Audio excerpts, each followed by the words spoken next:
Hello and welcome with Real Estate and the Adventures of Parenthood. And today I have a special guest and she is a dating confidence coach and her name is Allie. Hello. Hi Allie and welcome to my podcast. I'm so excited to be here. I feel like we have so many good topics to talk about today. I completely agree. There's so many things, especially in the dating world nowadays. Some people are a little bit frustrated. Some people are going through breakups. Some people are going through divorce. I've been dealing with a lot of divorces lately and how to handle them, how to handle those breakups.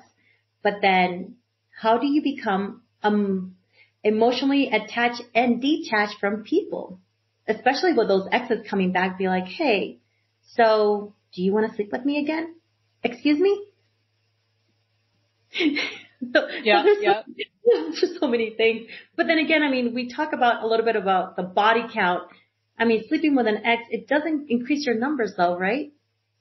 That's so funny because that crossed my mind earlier. I don't remember why I was thinking about this, but I'm like, if you're going to have a friends with benefits, I feel like it's best to just find an ex maybe, but not an ex that you still have really strong feelings for or any feelings for, or an ex who treated you terribly.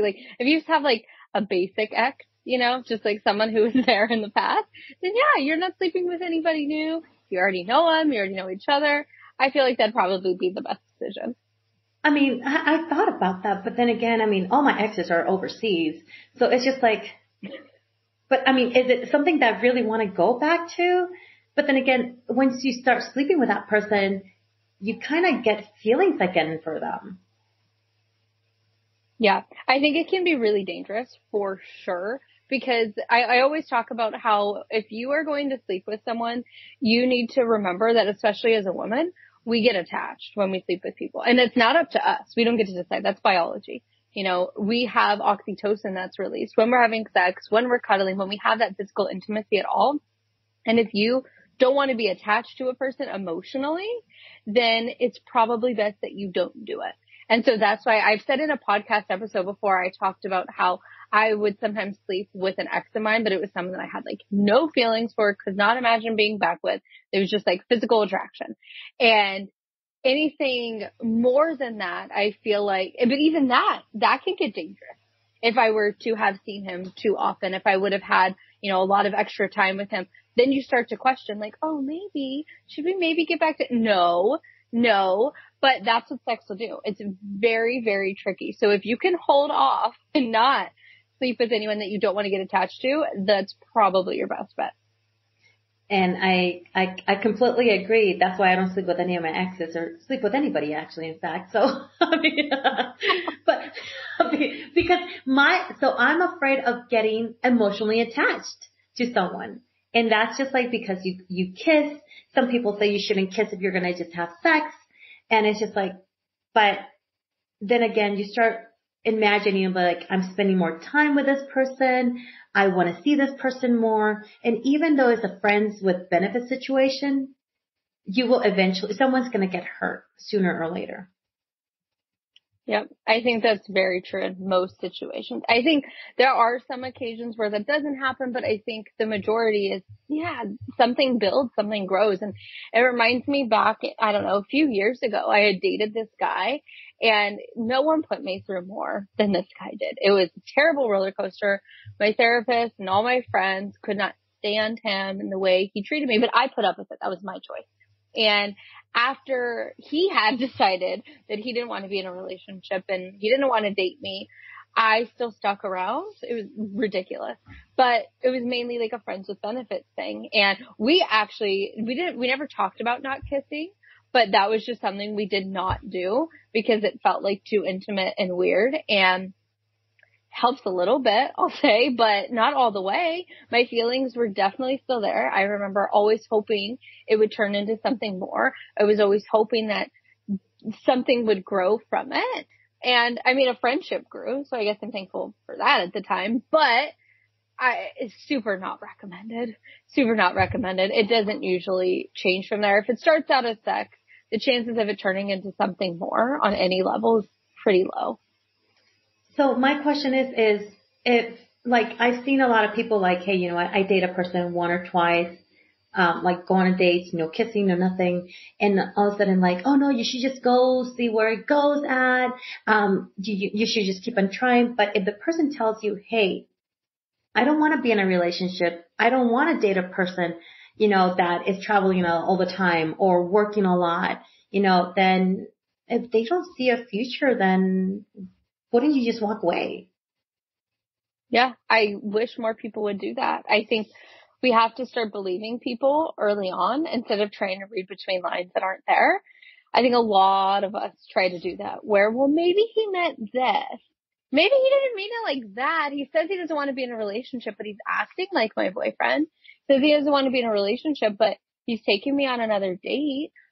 Okay, cool. He said he doesn't want to be in a relationship. Believe him. Like, in general, I think we should believe people's actions over words unless their words are, I don't want to be with you, or I don't want to commit to you. I don't want to be in a relationship. I'm not ready for anything serious. Even if he's acting like a boyfriend, taking you on all the dates, you're meeting his friends, the family. I don't care what he's doing. He says he doesn't want to be with you in some way. Trust that and you walk away because you're going to get hurt. And that's the thing. It's just like when you start questioning your thing, it's just like, so where am I? What are you doing? Like I went on a date. I went on 6 dates with this guy. Friends. I met his friends. I met his family. And I'm like, dude, you don't want to be with me. You don't want to date me. But then again, you're planning all this stuff. You want to go on trips with me.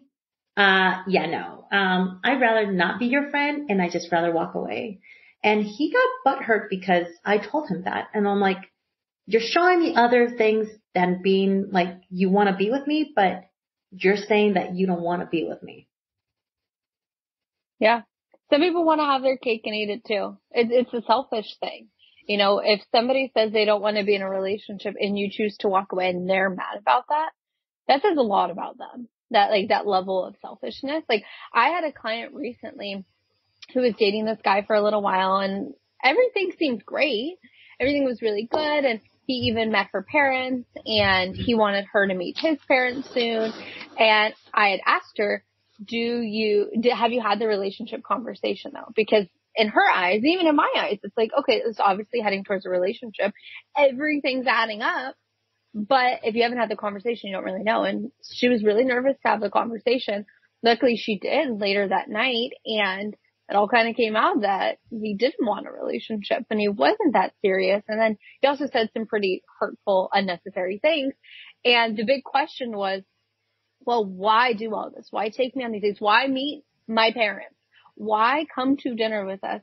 I don't know. I remember I was even asking a guy I was dating. I was like, what's your man opinion on this? Like, why would a guy do this? Like, I don't know. That's weird. But people do things like that. They do boyfriend-like things, but don't actually want to be boyfriend. So anything like that, you can try to spend your time figuring out why they're doing that, but who cares? Just walk away. So now my question is, do you think people just say that because there's more options nowadays? Or is it because... Go ahead. No. What was your other one? No, it's because they have more options nowadays and they want to see if there's something better. I think that's really a thing. Yeah. It makes me sad to think about, but I think dating, I love dating apps. I think they're great, convenient. That's like pretty much where I get every date I've ever been on.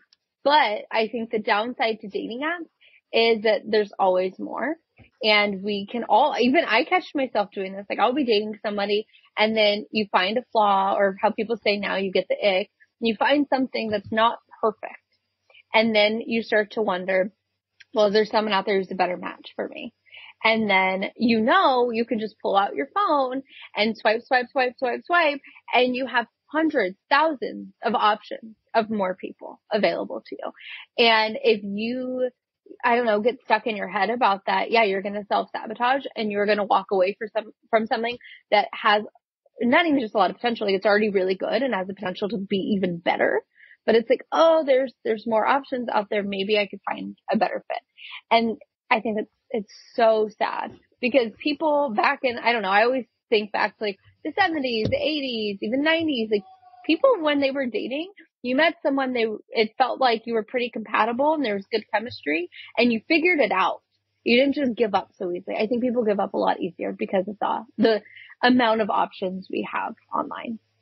And you're right about that. I mean, now that you say that, I mean, it's just like, there's only, okay, so back in the 70s, 80s, I would say probably early 90s. I can't remember even when cell phones came out.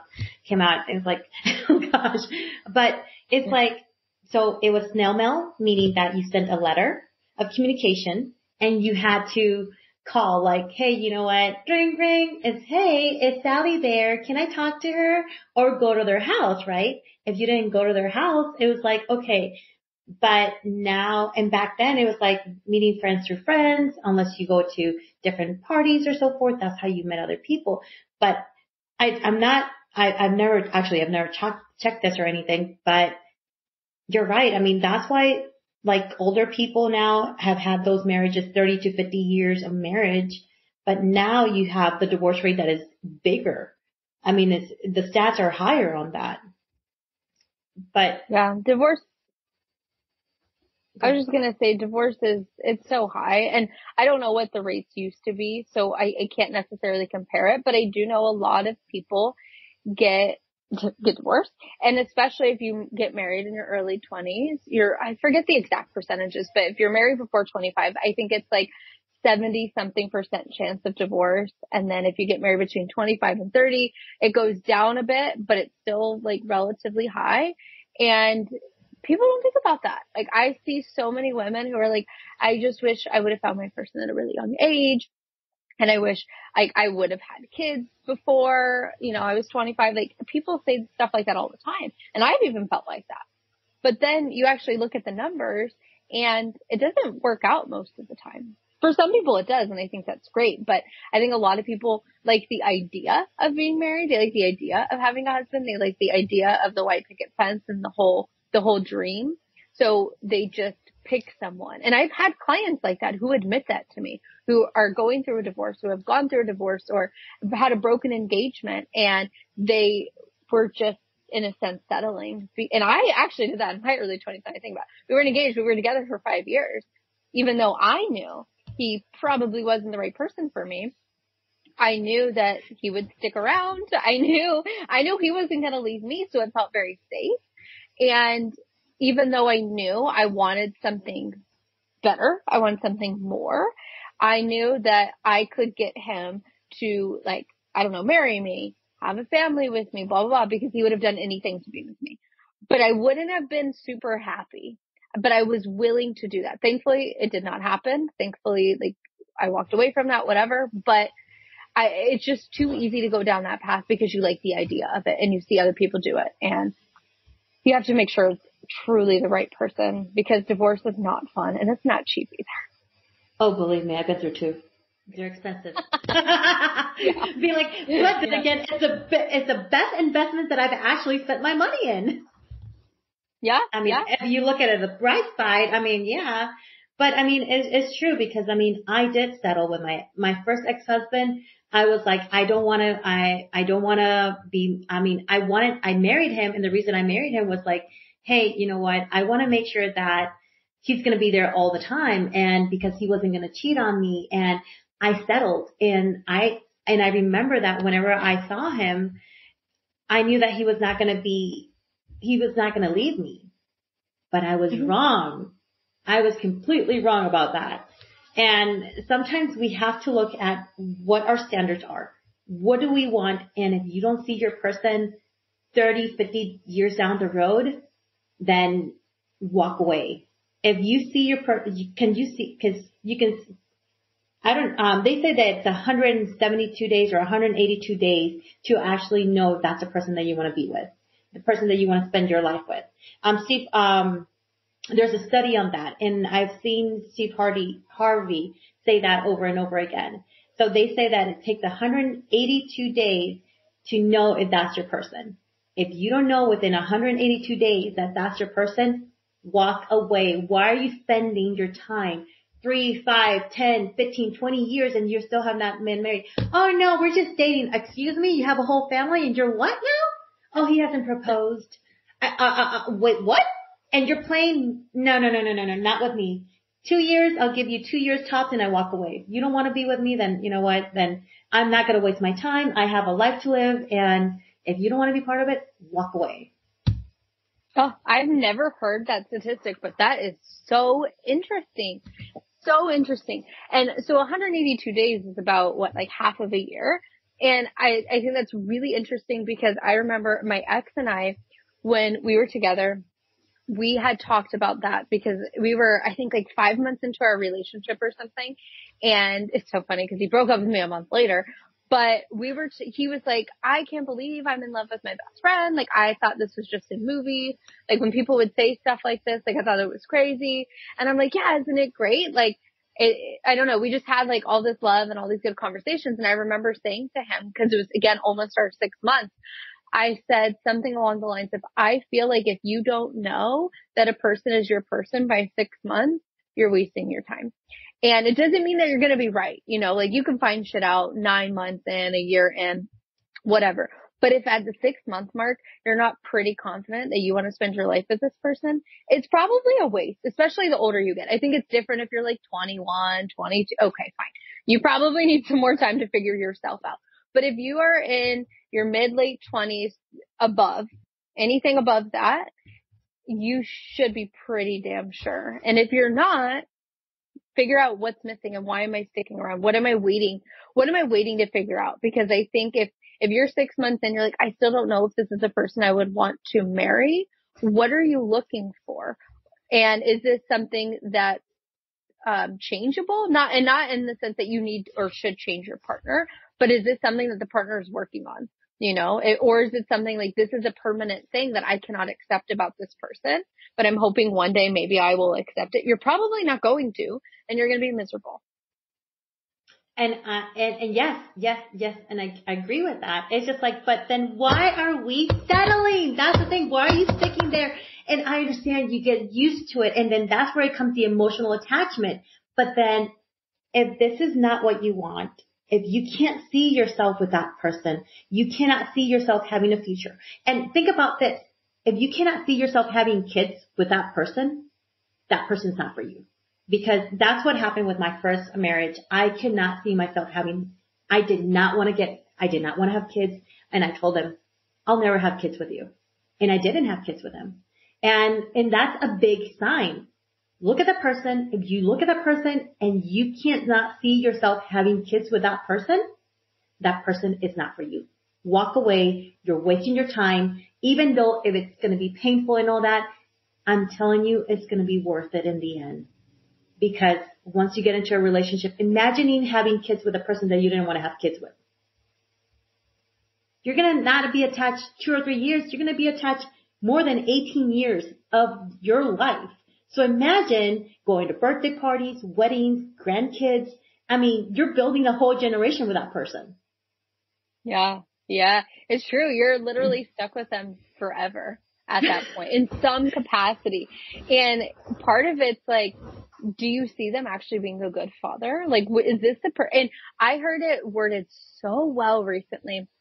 Don't remember where, but it was something along the lines of, would you want, if you were to have a son with this person, would you want your son to end up like that? Like your boyfriend or your husband? And if you would not want your son to be like them, why the hell are you marrying them? Why is that the person you're choosing if you wouldn't essentially want to replicate them? Because one, that's who's going to raise them. So they're not only going to have the genetics of this person and like those tendencies, but they're raising them, they're teaching them.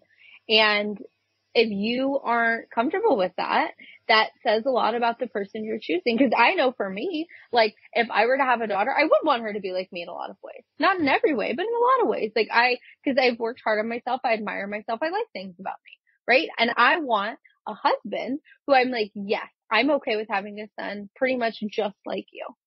And if you're not feeling that, ooh, that's rough. And then also you're stuck with them forever. And not only that, you're stuck with them, you're stuck with their family. Yes, that too. Yes. And yes, I mean, and if they get remarried and they have kids and all that, that's you see as a mess that we're trying to avoid, you guys. Like, and I'm not saying it's a mess. I'm saying trying to avoid you guys situations that you guys don't want to be in, that you guys don't see it. Like I said, if you guys don't see yourself into a relationship or building a life with that person, just walk away. And I mean, sometimes, yes, I mean, it's good to have fun, but what if a child comes along from there? Yeah. Yeah. And even if, let's say somebody's like, well, I'm not even having sex with them. Like, I'm just spending my time. That's still your life. You're like, that's your life passing by. And so many people I see wish they had done things different at a younger age. Like, I have a lot of women in like their late 30s who like, oh, I focused so much on career, I didn't focus on dating. And now I regret it because I don't have a partner. And what if I can't have kids? Or they're like, I spent so many years with the wrong person, knowing it was the wrong person. And now I regret that because I feel very behind in life. And so I feel like we always have this intuition. We always know. But sometimes we choose to ignore it or avoid it because we want almost like the instant gratification. You know, I'm getting attention from this person. I'm getting compliments from this person. I'm getting physical touch from this person. I'm going on dates and like having good laughs and making memories. I have someone who says good morning and talks to me every day. So it feels good in the moment. But if you know that long term, it's going to end badly or, you know, whatever, like you're just prolonging the pain. And also the longer you stay with the wrong person, the longer it's going to take to find the right person. So it's hard to walk away from. I used to do the same thing, but oh my gosh, don't recommend it. And that's what I was going to say. It's just like once you're with that, let's say for instance, you're with the person that you don't want to be with and you're like, no, we're just friends with benefits right now. You're blocking that person, the person that is supposed to come to you, you're blocking that path. So I would say no. But then again, now my question is, let's say for instance, you have a friend with benefits and you have this person that you don't want to be with, don't see yourself with. How do you actually detach from that? Because that's an emotional connection. Yeah. I think everyone has to have everyone has a different personality. And so you kind of have to go with your personality on this one.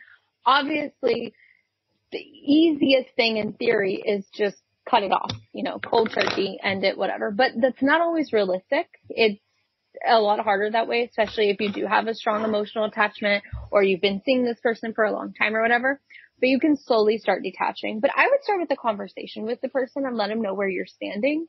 Because if you and this person have been seeing each other for a while or sleeping together for a while and all of a sudden you flip without telling them what's going on and why you're doing this, it's not really fair to them either. So I would communicate how you're really feeling. Like, I'm getting really attached and it's making me uncomfortable. Or even if you don't want to admit that, let's say, you can just say, I want to focus more on finding a relationship, or I really want to focus my energy on finding the person for me.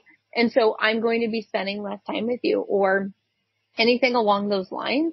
A lot of people are uncomfortable with that level of vulnerability and being direct, but that's the way I think it's best for everybody, because everyone deserves that level of honesty, in my opinion. But I would start with that and then start focusing on, like, I'm really big into visualization. Visualize your dream partner and your dream life with them, whether it's, you know, 6 months into the relationship, or you're imagining your wedding day, you're imagining having a family with them, whatever feels really good to you for a future. Start doing a little exercise with yourself every day where you lay in bed and you imagine the life with that person and what it would feel like. And usually when I ask my clients this, they say they feel peace, they feel safe, they feel calm. And I'm sure your friends with benefits is not making you feel those ways. You're probably feeling like excited and passionate and, oh, no, we want to focus on, like, how do I want to feel long term? Imagine that feeling and start putting your energy in that direction. So you're not focusing on necessarily what you're losing with your friends with benefits relationship, but you start focusing on what you're going to gain, what's coming to you.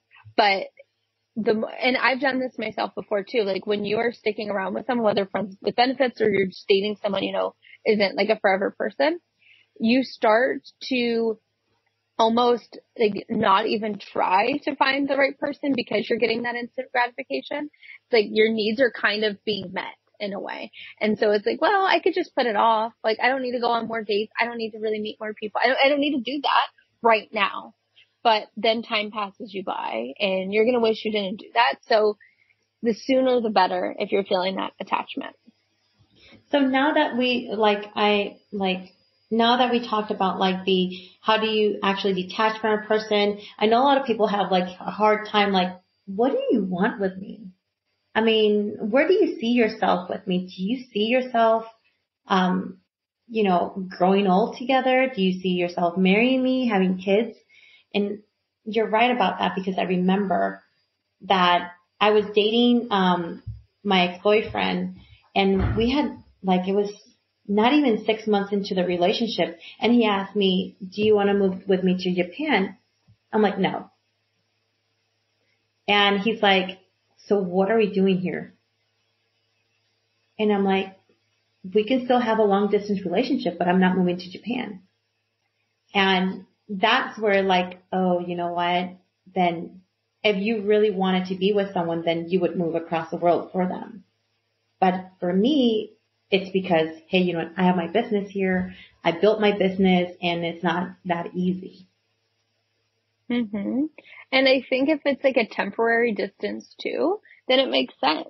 If they're moving to Japan forever, then yeah, if you want to be with them forever, you would move. But if you knew it was going to be a temporary move, I feel like it could make sense, but I could also understand why another person would be like, well, if you really wanted to be with me, you would go. But I don't know if that's always the case, especially if you built a life somewhere and a business too.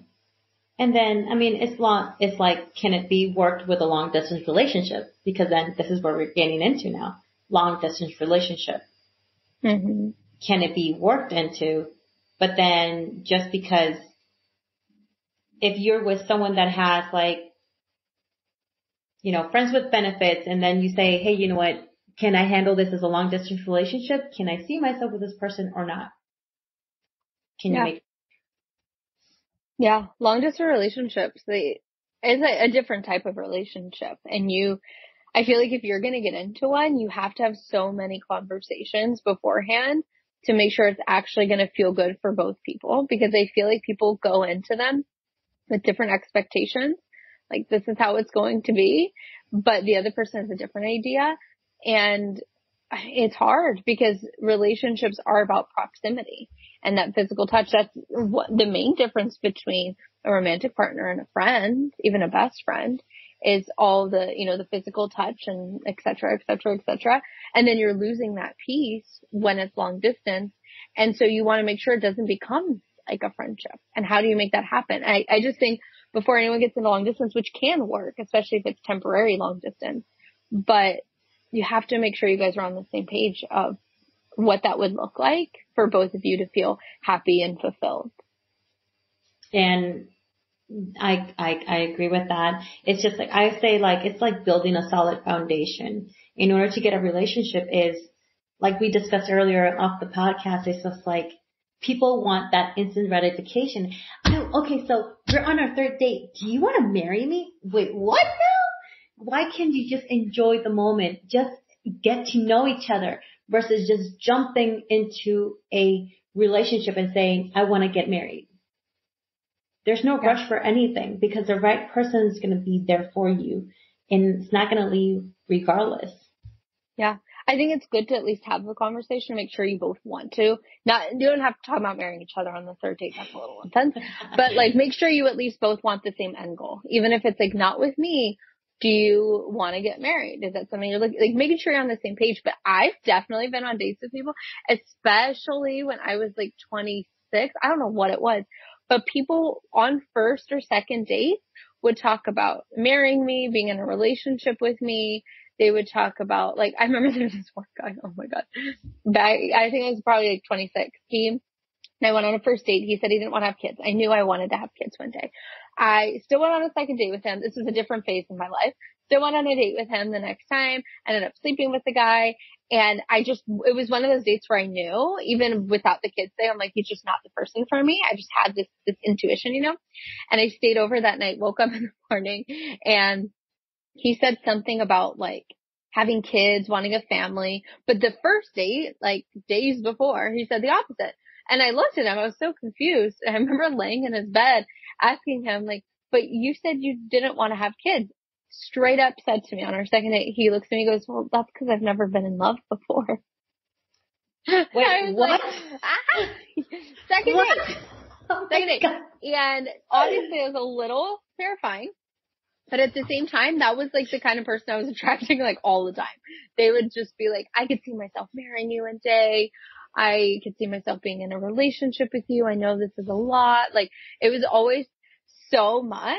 And I was very flattered with it at that time in my life. Now, when I hear shit like that, it scares me. I'm like, this isn't even about me. Cause you cannot have feelings that strong for me that early on.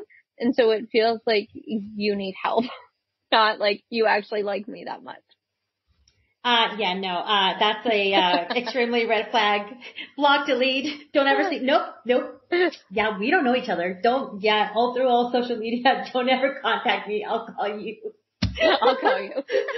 Don't worry. Don't call me. I'll call you, okay?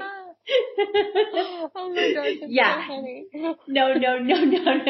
Be like, the second day, be like, I love you. Do you want to marry me?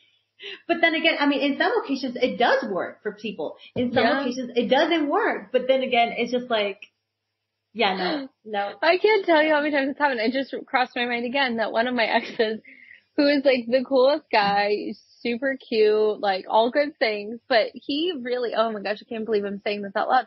He really tried to get me pregnant within our first few weeks of dating. And, I swear to you. And this is when I was 28, I think, 28, so not long ago. And I was like, no, I thought he was kidding. I genuinely thought this was a joke. He was dead serious. And then he was like, how about we go to the courthouse? Like, we can get married. I was like, you're kidding. You're joking. He was not joking at the time.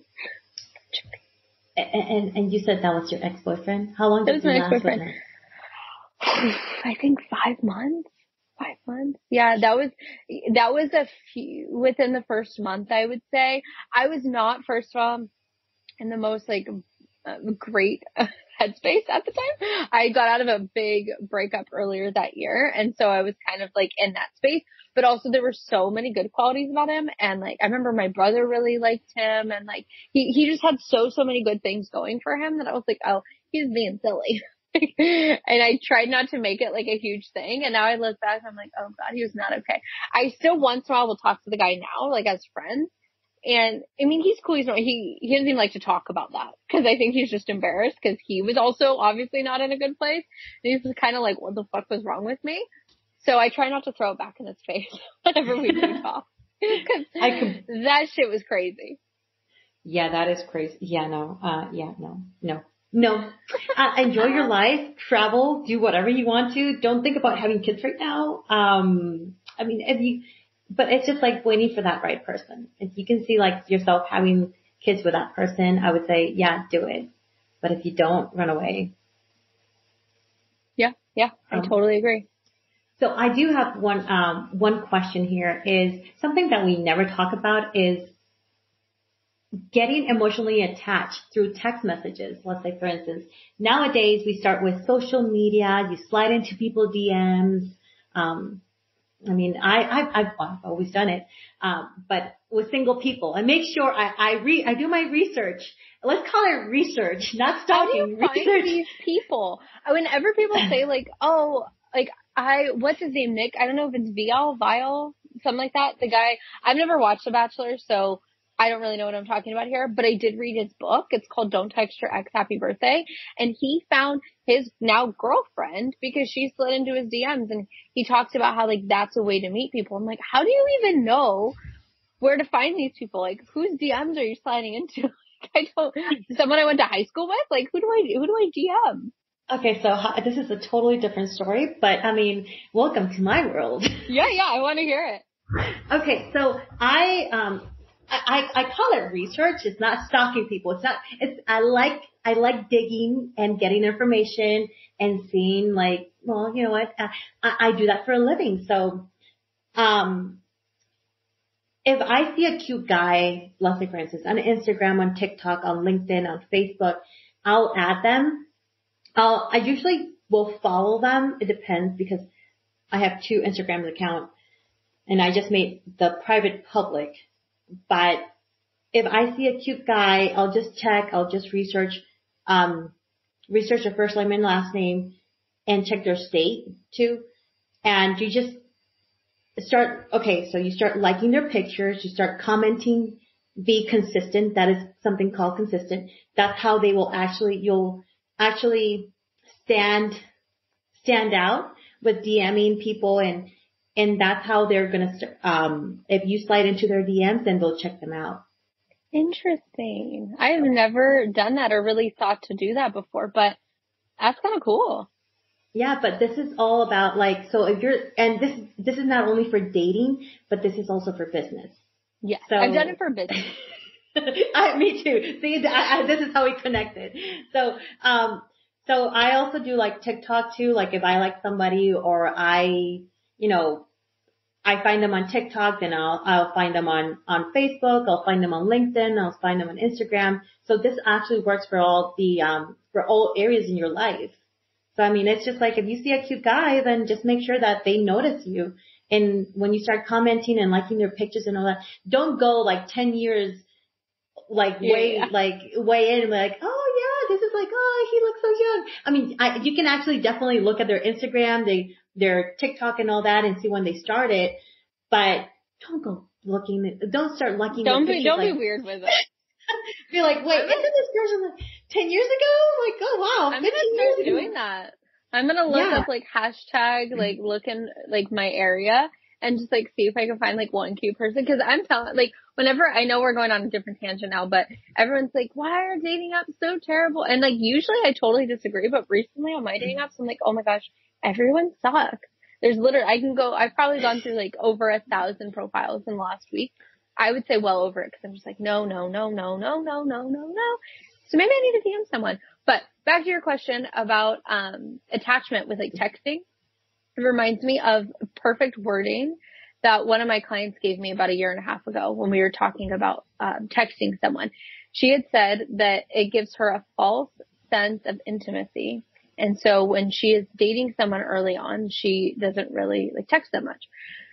I love that. I love it, love it, love it. I'm somebody who does like to text when I am dating somebody. I like that connection. But it's true that it does create this false sense of connection, especially if you are texting them throughout the day.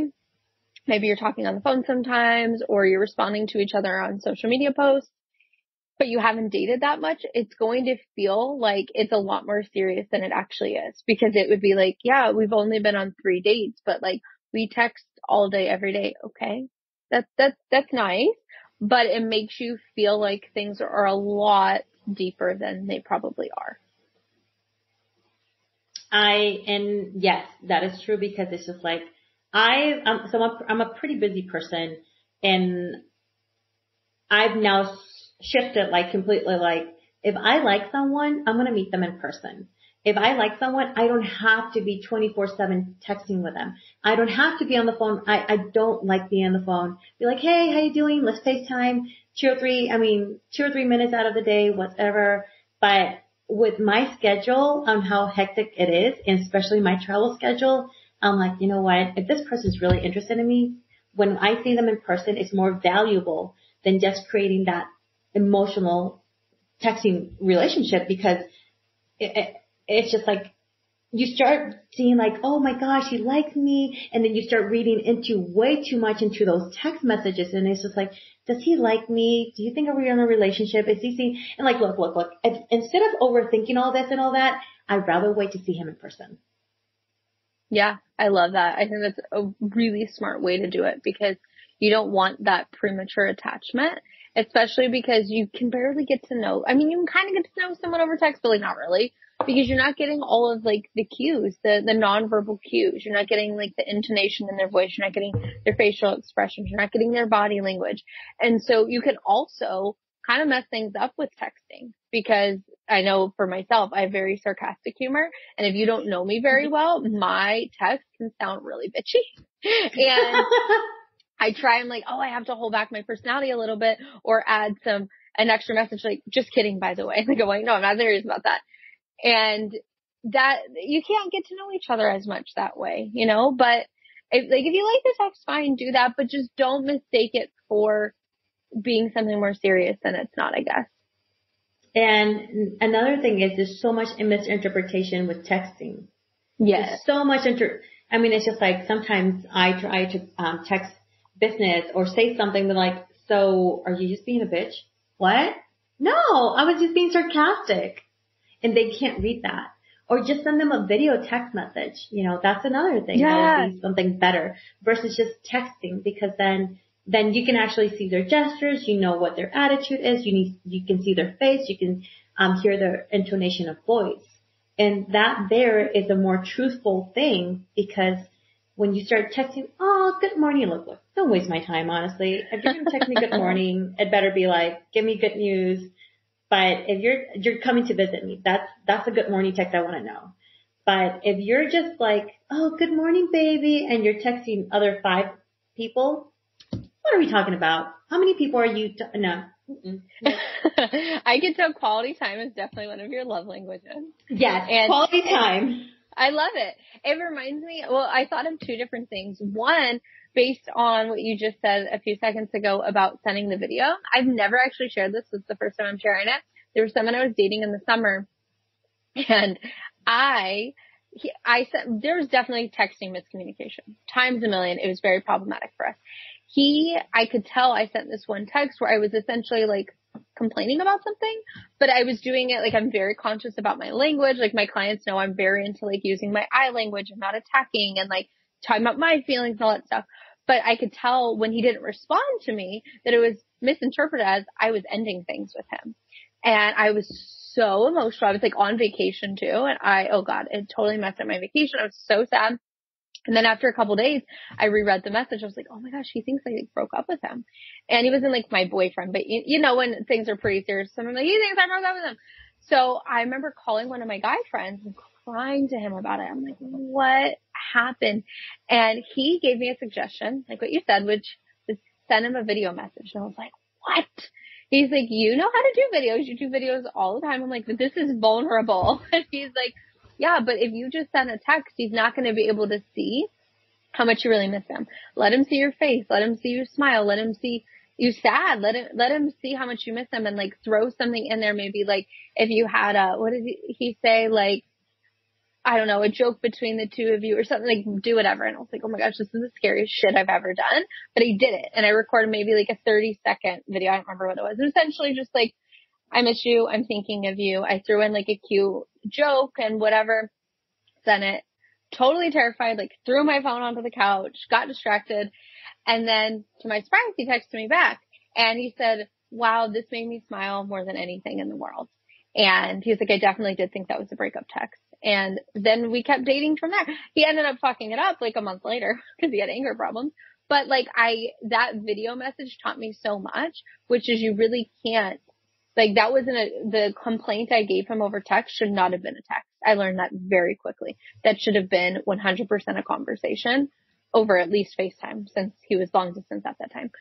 But then also, if you do mess up, send a video message if you can, or at the minimum a voice message where they can at least hear your voice and miss you and hear the sadness or something, because a text can't do that. And yes. So I use video. I try to use video for everything, conversations versus text message. I mean, text messages, I do with my girlfriends and all that.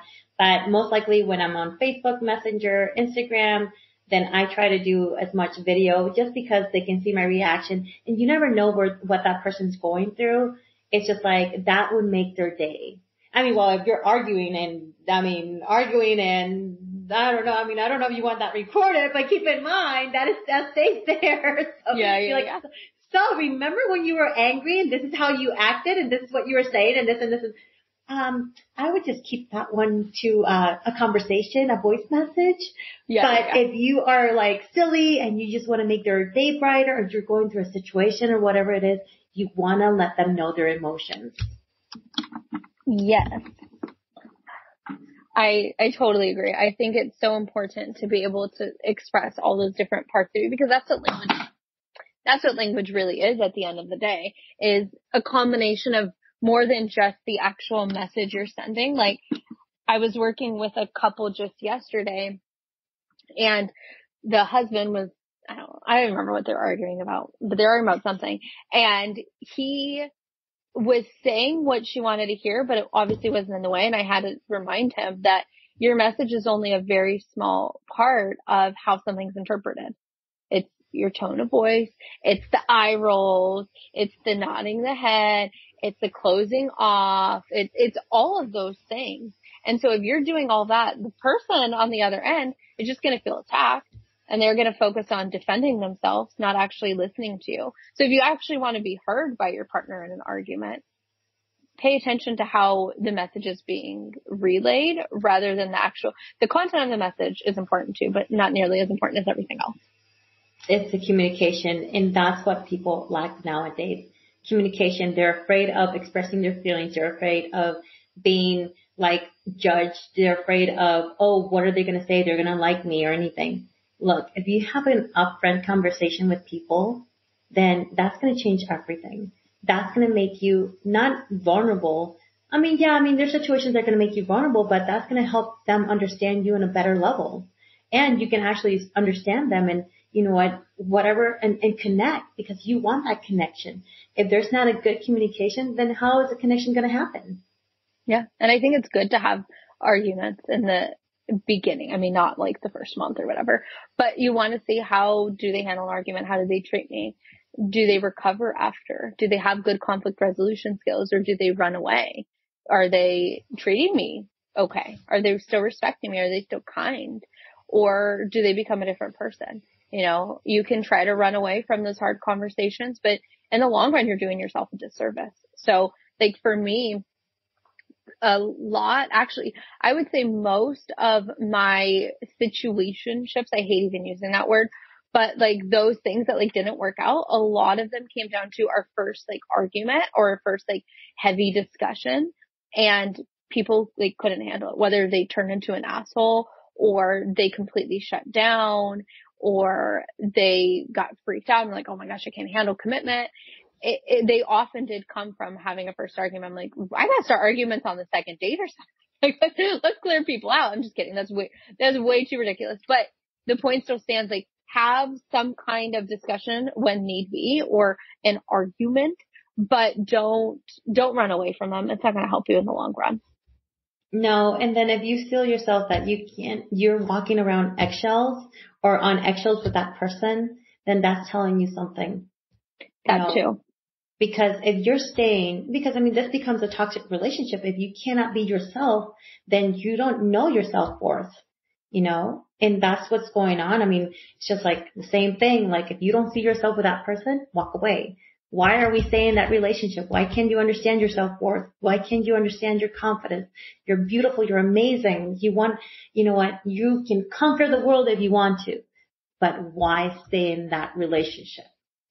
Yeah. I think it's often because people don't realize that they deserve better or can have better. When you are just looking at the person in front of you as if that's as good as it's going to get, then obviously you're going to convince yourself to make it work. And people fall for potential, like, oh, they could be this person one day, they could change. If they're not that person today, don't count on it. No, because they're not going to change, and you think they're going to change? Good luck with that. Because nobody changed just because. You can't change a zebra stripes, right? Yeah. I can't remember what the saying is. It's cheetah stripes or something, or cheetah. I know what you mean. You guys understand what I'm trying to say, okay? You can't change a person. And somebody might accept them exactly as they are, instead of you thinking that there's something wrong with them and maybe one day they'll change. Okay, but also, what if somebody would accept them as they are? And even if you don't think it's great, even if you don't like parts of them, somebody else might be okay with that. And you gotta free that person up to find somebody who is okay with them as they are. You like that baggage to be someone else's baggage, okay? Yeah, exactly. They'll figure it out. Yeah, they'll figure it out. You won't have a problem with that at all. And remember this, there's always somewhere out there for you. And even though you can't see it now, because believe me, what is a breakup, what is divorces, what is separating for someone, it is hard because you cannot, at that moment, you're like, oh my gosh, I've been with this person for so long, but is there someone out there who's going to love me? There's going to be someone special who's going to love you. And I'm not saying special, I'm a specialist, like special. I'm saying there's somebody going to be like, you know what? I love this person. I love you. And they'll do anything for you. They'll surprise you. They'll go the extra mile. They'll go above and beyond. And you're going to be like, wow, this was really worth it. 100%. All right. So, Allie, thank you for coming to my podcast, and thank you for everything. And hopefully I will have you back soon. Of course. That was awesome. Thank you, Allie.